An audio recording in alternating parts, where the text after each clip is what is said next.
大家好，欢迎回到视野环球财经，我是 Rino。现在是美东时间22年8月4号周四晚上的7点45分。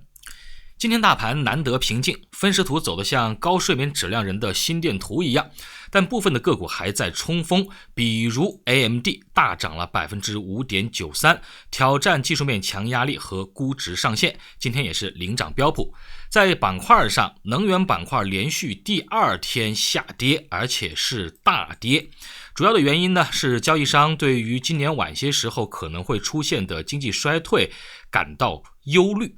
这个可能会使能源的需求受到一定的打击，所以有一个提前交易的预期。今天的美油咱们看到下跌的非常的多，跌了 3.43%， 收盘价也是创下了自2月2日以来的新低。那么整个的美油的价格是自俄乌冲突爆发以来首次收盘价跌破$90，油价已经完全回吐了俄乌冲突以来的所有涨幅。那么在供应方面，最近几个月石油市场吃紧的局面也是有所缓解的。至于大家非常担心的经济衰退的预期，目前美国依旧是希望软着陆，避免经济衰退，但英国对于经济衰退的预期在今天有了更加清晰的指引，大家可以做一个参考。今天英国央行宣布加息50个基点到 1.75%， 创下自2008年12月以来的最高利率水平，符合市场的预期，也是27年以来的最大的单次加息幅度。其中有8位委员同意加息50个基点，1位只支持加息25个基点。另外，英国预计在2022年的第4季度会进入衰退，衰退会持续5个季度， GDP 下降 2.1%， 通胀将在2022年的10月份达到 13.3% 的峰值。好，这是英国的数据，大家可以拿去做一个参考。那么在美国方面呢，今天也出了一个基本面的数据，咱们还是要看一下。今天美国的初请失业金的人数是小幅上升，接近了11个月以来的最高水平。上个星期截止到7月30号当周，初请失业的人数是26万人，把4周的均值推升到了8个月以来的最高水平。另外还有一个趋势是在续请失业金人数上来到了 141.6 万人，超出预期，也是4月份以来的最高水平，说明劳动力市场开始放缓。由于在过去的几个月，整个的这个初请失业金人数一直在上升，因为在整个经济不确定的情况下，现在已知至少有12家大公司宣布裁员，并且放缓了招聘。那么随着美联储通过继续加息来遏制数十年来最高的这个通胀水平，这个趋势可能还会延续下去，加息可能会在未来降低对于员工的需求。尽管咱们说现在的总体就业市场依旧是比较紧张的，但市场认为有可能大规模的裁员还没有开始，这是未来的一个经济衰退的典型风险。好，说完了基本面，咱们说一下今年指数的表现吧。今天的市场呢，还在小幅的这个横盘震荡，纳指攀升。那么最近整个的反弹幅度也是非常的大。我相信今年这个走势，很多的朋友到现在有一点已经蒙圈了，有点摸不着头脑了。从年初的时候市场大幅下跌，到最近又大幅的反弹。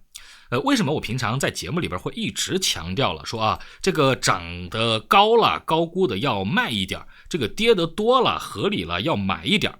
为什么我一直说要看一个震荡，不要去看所谓的单边的牛熊，不要去追涨杀跌？而且最近我也一直持续的在减仓。其实这里边有一个底层的逻辑，我想今天一次性给大家讲清楚。这个逻辑说起来非常的简单，它就是均值回归、价值回归和钟摆效应。其实这个并不是什么稀奇事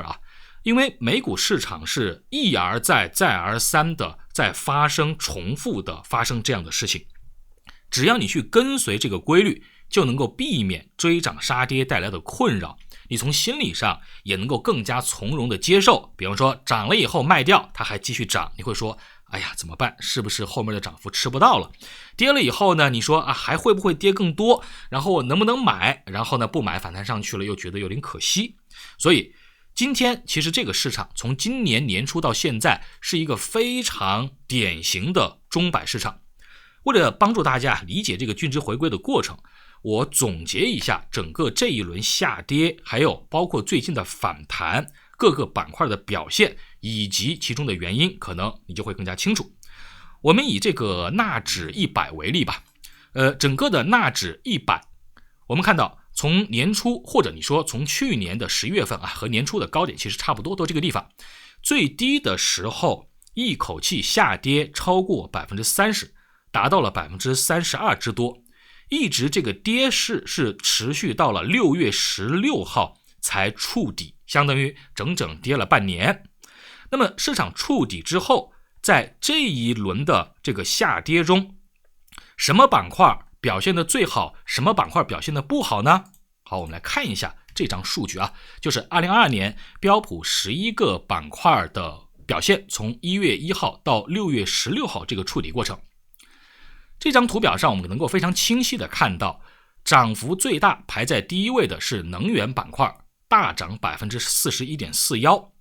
表现最差的是消费非必需品板块，跌了 34.05%， 其次是通信板块，跌了 31.5%， 然后是科技板块，跌了 28.84%。 这三个板块实际上为什么跌幅最大？它们里边的科技类的股票占比的权重是比较大的，我们熟知的很多的这种大科技，其中都是集中在这三个板块里边，他们当时在整个半年的下跌过程中是领跌市场的。那么整个在能源这一刻是完全支撑起了支撑起了这个标普的这个门面啊，涨了这么多。这是我们说第一个啊，这是从1月1号到6月16号以来的这个下跌。另外呢，就是我们如果看另外一张图，你会发现纳指的这个 PE 的波动啊，就是我们说看一个历史的一个波动水平，这根黄线所指的位置，现在这个地方就是20左右，就是今年5月份、6月份左右，当时纳指徘徊在的 PE 的水平，也就是在20倍左右。这个20倍大家可以看一下，对比一下前面的这个非常陡峭的这个深深的陷进去这一块，这是2020年新冠病毒当时引发市场暴跌那个时候的一个最低水平。所以你可以理解为，从这一轮下跌过程中跌到6月份，从估值水平上实际上已经是出现了超卖和部分的背离，已经是有大量的股票接近了估值的下限，甚至低于估值的下限。好，这个地方你可能会想，这是因为业绩预期不好啊，这是因为业绩很糟糕导致的呀。我们说，如果业绩预期变得更加的糟糕，这种下跌后续持续的下跌，更低低位的下跌当然是合理的。但我们话说回来，最近2季度的财报出的这个预期，难道真实的财报比预期更加糟糕吗？实际上啊，我们说市场之前已经预计到2季度的盈利是不好的，已经是给了很低的预期。其实在整个的下跌的过程中，已经是计价了这个预期的。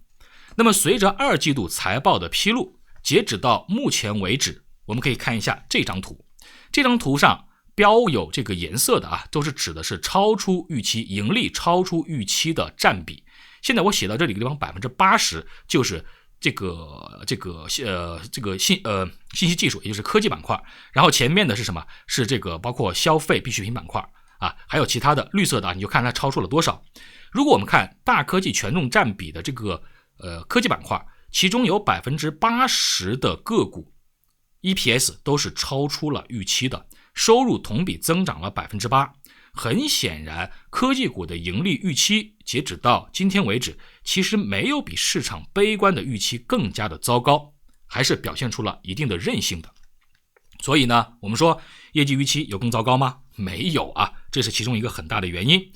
再有一个就是推动科技板块大幅上行的，就是炒作加息预期的见顶。那么对于科技股，包括成长股啊，甚至很多的科幻股来说，就是什么？就是叫做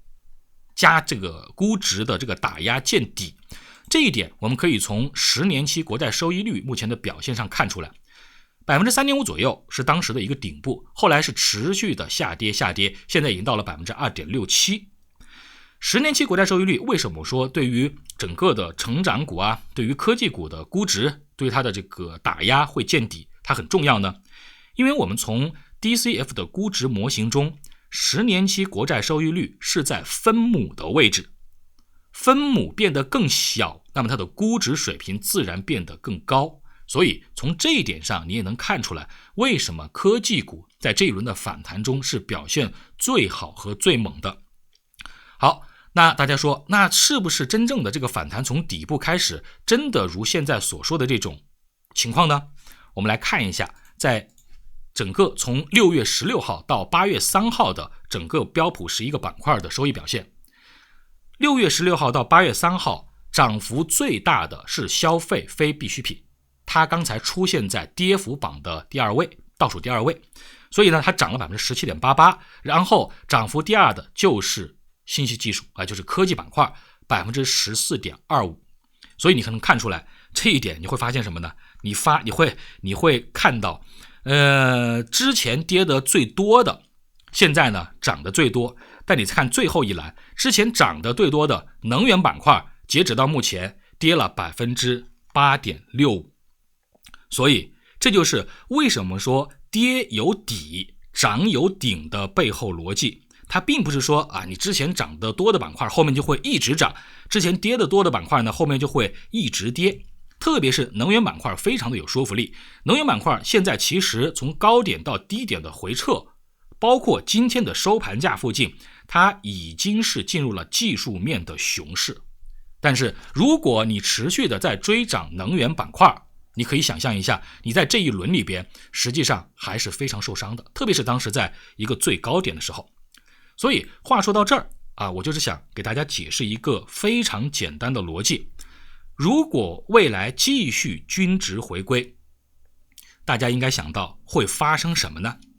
好，首先我们说前提前提是我们为什么要说涨得多的要卖，跌得多的可以买。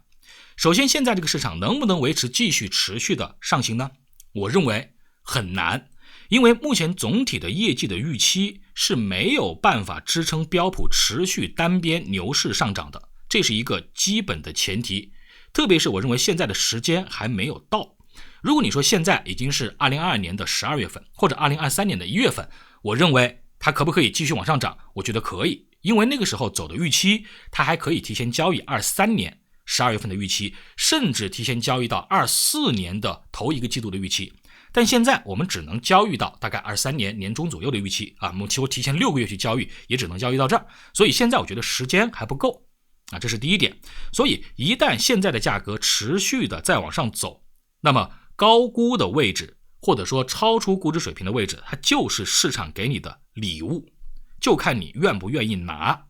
同样，由于现在的业绩预期包括经济衰退的风险仍旧存在，未来如果出现下跌，我认为也不会是单边的熊市下跌。很多的股票低于估值的，有业绩支撑的，到了位置只要你敢下手，刚才给大家展示过收益率的这个均值回归的情况，你只要敢下手敢去拿，你最后就有肉吃。所以呢，我们说股市尽管它是一个预期的游戏，这个预期它确实是会跟着经济数据变来变去，但我们说唯一不变的就是一家企业的内在价值，它到底应该值多少钱，只要你能把握这一点，大方向你就不会吃亏。但如果你本身做的就是短线的这种投机或者技术性的这种投机的这个交易，甚至你做的是成长股未来5年10年的成长预期，那当然不在咱们这个考虑范围之内。甚至呢，你是专业的这个期权的这个操作者，对吧？你做的是很多的包括波动率，你做的是很多的这概率相关的东西，那也不在咱们这个价值讨论的范围之内因为我们这里呢，因为频道一直长期的都是和大家来展示和讲解的都是正股居多。好，所以呢再次强调我的持仓方面今天其实涨得还是不错的尽管市场标普只有200多只个股上涨，但今天我只有2只股票是红的，而且都是小幅的收跌，其他的股票还都是一个上涨的状态。那么最后还是强调我的后市的操作策略，超估太多的个股继续涨我会继续卖，低估的我如果后面有跌下去的机会我会继续的买我是不惧牛市也不惧熊市的，我也不怕去踏空，我也不怕阶段性的左侧被套只要我认为这家公司的基本面没有发生严重的恶化，没有让我付出更多的时间去等待，我可以去等待，好吗？好，最后呢，还有一个小的话题是关于整体的8月份，大家会有一个传言说8月份可能会表现的比较差。那么整个8月份通过历史数据来看的话，它是不是只能够大跌呢？其实我们要分2方面来看啊。因为从1896年道指诞生后的90年里边，8月份是指数一年中表现最好的月份，当月的平均涨幅为 1.8%， 是其他平均月涨幅 0.4% 的4倍多。